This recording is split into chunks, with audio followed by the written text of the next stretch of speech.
AVM coaching centre Kotananduru మీ పిల్లల బంగారు భవిష్యత్తుకు భరోసా ఇచ్చే ఏకైక సంస్థ మన ఏవిఎం కోచింగ్ సెంటర్ కోటనందూరు. అతి త్వరలో న్యూ బ్యాచ్లు TET plus DSC, EAMCET, POLYCET, APRJC, Sainik, Navodaya. AVM coaching centre Kotananduru. Babu surety మోసం గ్యారెంటీ. కాకినాడ జిల్లా తుని నియోజకవర్గంలో కోటనందూరు మండల కన్వీనర్ చింతకాయల చిన్నబాబు అధ్యక్షతన ఏర్పాటు చేసిన మండల స్థాయి విస్తృత సమావేశానికి ముఖ్య అతిథిగా మాజీ మంత్రివర్యులు వైసీపీ జిల్లా పార్టీ అధ్యక్షులు దాడిశెట్టి రాజా, వైసీపీ సీనియర్ నాయకులు యనమల కృష్ణుడు విచ్చేశారు.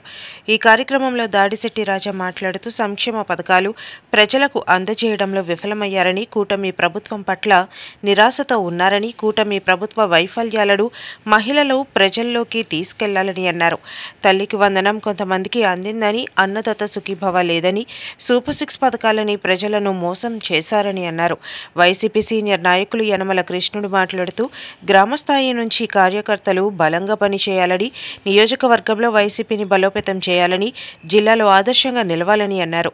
బుధవారం గ్రామం నుంచి సర్పంచ్ ఆధ్వర్యంలో ఎస్సీ కాలనీ నుంచి ఏడిద రవికుమార్ టీం టీడీపీ పార్టీని వీడి వైసీపీలో చేరారు. ఈ కార్యక్రమంలో మండల అధ్యక్షులు లగుడు శ్రీనివాస్, లాలం బాబ్జీ, వెలగ వెంకటకృష్ణాజీ, డొంక బెనర్జీ, లంక ప్రసాద్, వైస్ ఎంపీపీ కోరుప్రోలు రవణమ్మ కృష్ణ, వేముల రాజుబాబు, గరిసింగి శివలక్ష్మి దొరబాబు, వేగి అప్పలనాయుడు, దొడ్డి బాబ్జీ, మండలంలోని వివిధ గ్రామాల సర్పంచ్లు, ఎంపీటీసీలు, కార్యకర్తలు, అభిమానులు పాల్గొన్నారు.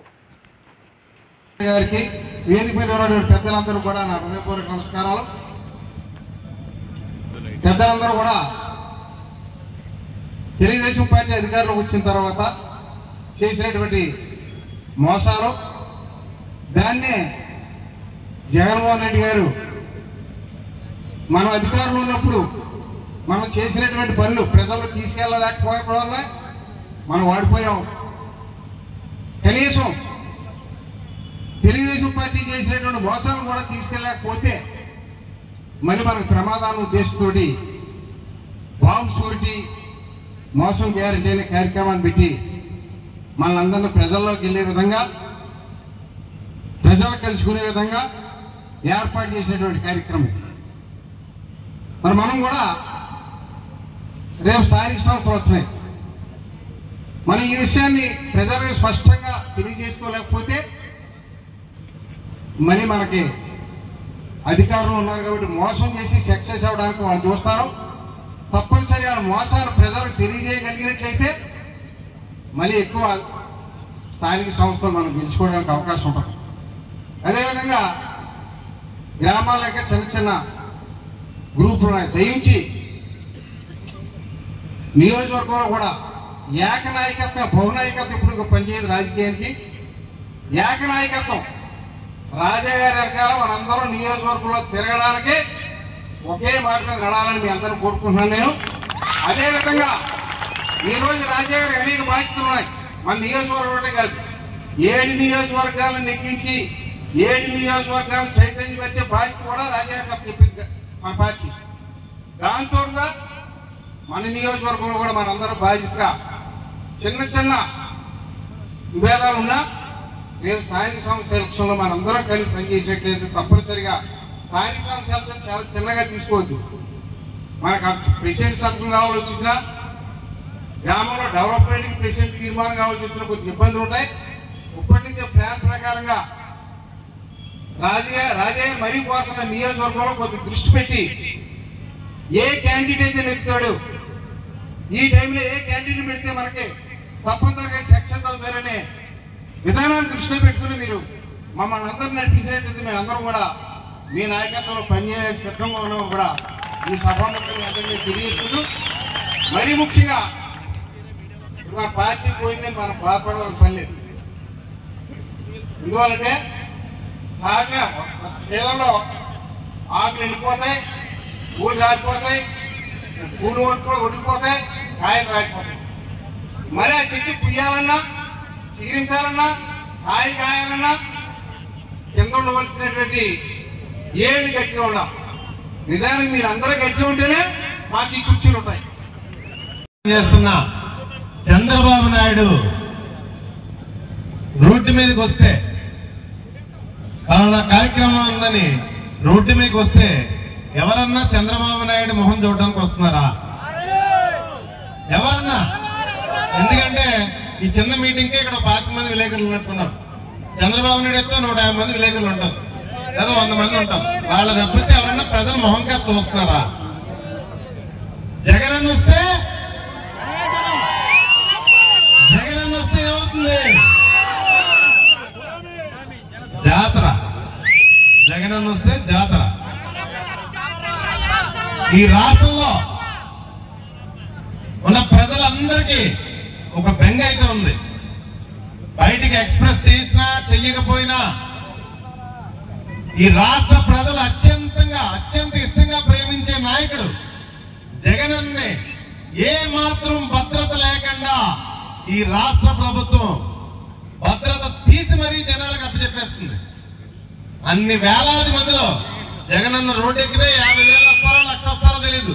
అన్ని లక్షల మందిలో ఎవరు ఆయనకి హాని జరుగుతుందో, ఎవరు హాని తెలబడతారన్న భయం మనకు ఉందా లేదా సోదరులారా? ప్రతి ఒక్కరి మనసులో ఉంది. రాష్ట్రంలో ఉన్న ప్రతి ఒక్కరి మనసులో జగనన్న భద్రత విషయంలో. జగనన్న వెళ్ళిన ప్రతి దగ్గర కూడా జగన్ జనం ఆడత పట్టడం చూసి ఈ రాష్ట్ర ప్రభుత్వం ఇబ్బంది పడిపోతుంది.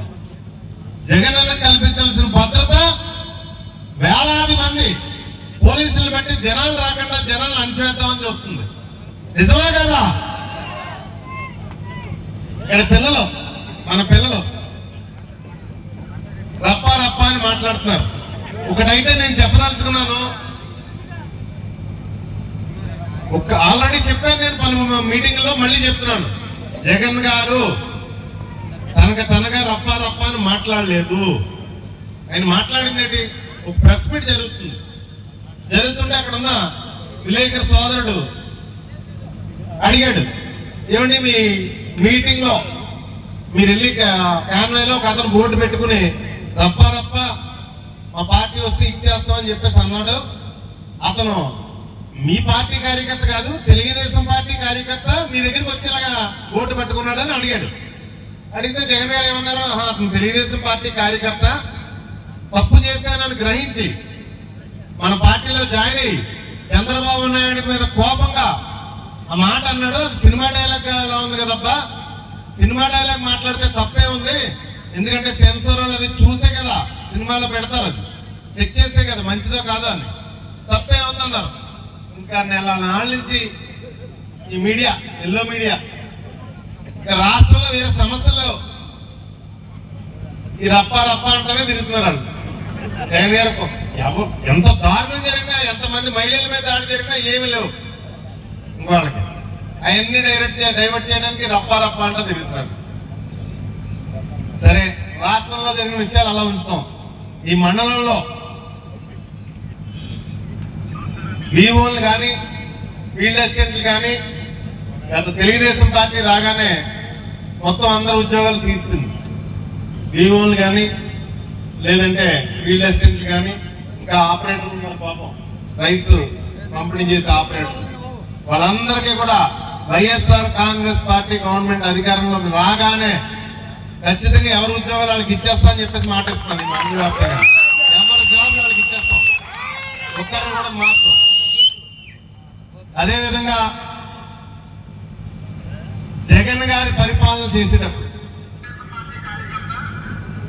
ఏ విధంగా సంక్షేమ పథకాలు అమలు చేశారో, లేదు ఇప్పుడు చంద్రబాబు నాయుడు పరిపాలన చేసినప్పుడు ఏ విధంగా అమలు చేస్తున్నాడో, చేసింది చేసామని చెప్పుకోవాలి మనం. ఏ విధంగా అమలు చేస్తున్నాడో ఒక్కసారి బేరీ చేసుకోండి. ఇక్కడ వాళ్ళందరూ 2024-25 సంవత్సరానికి కాదు, ఒక గ్యాస్ సిలిండర్ తప్పితే ఏమి ఇవ్వలేదు చంద్రబాబు నాయుడు. ఇచ్చాడా? 2025 వచ్చిన తర్వాత తల్లికి 100 అని ఒక పథకం ప్రవేశపెట్టాడు. దాని గురించి మొన్న ఏదో స్కూల్కి వెళ్ళి వాళ్ళ అబ్బాయి ఇద్దరు కూడా చిన్న స్కిట్ చేశారు, చూసారు అందరూనే. అమ్మఒడిని తల్లికి 100 కింద మార్చి పేరు మార్చి పెట్టాడు. ఈ పథకం పుట్టడానికి కారణం మా అబ్బాయే అని చెప్పి పిల్లల్ని మోసం చేస్తున్నాడు చంద్రబాబు నాయుడు. పసిపిల్లల్ని ఉక్కు పచ్చలారి పసిపిల్లల్ని ఎగిరివాడు. వెటకారం చేస్తూ మన తుల్లో బెండపూడిలో ఇంగ్లీష్ మీడియం చదువుకునే పిల్లలు, పేద పిల్లలు ఇంగ్లీష్ అందంగా మాట్లాడితే జగన్ గారు ముచ్చట కూడా వాళ్ళ దగ్గర రప్పించుకుని వాళ్ళతో మాట్లాడితే వాళ్ళని ఎంత ఇబ్బంది పెట్టారు ఆ పిల్లల్ని. వీళ్ళు సోషల్ మీడియాలోని రకరకాల దొంగ అకౌంట్లు అవి మెయింటైన్ చేసి ఆ పిల్లల్ని ఎంత ఇబ్బంది పెట్టారో. మరి అమ్మ వడ్డీ నాన్న బుట్టి అన్న కూడా ఆ పథకం ప్రవేశపెట్టాడా? మరి మాట్లాడినప్పుడు ఆ పథకం జరుగుతుంది కదా. ముక్కు బచ్చలని చండ పిల్లల ద్వారా అబద్ధం చెప్తున్నాడు. అంటే ఈ రాష్ట్ర ప్రజలకు కానీ పిల్లలకు కానీ ఏమి మెసేజ్ ఇద్దాం అనుకుంటున్నాడో చంద్రబాబు నాయుడు నాకేం అర్థం కావట్లేదు.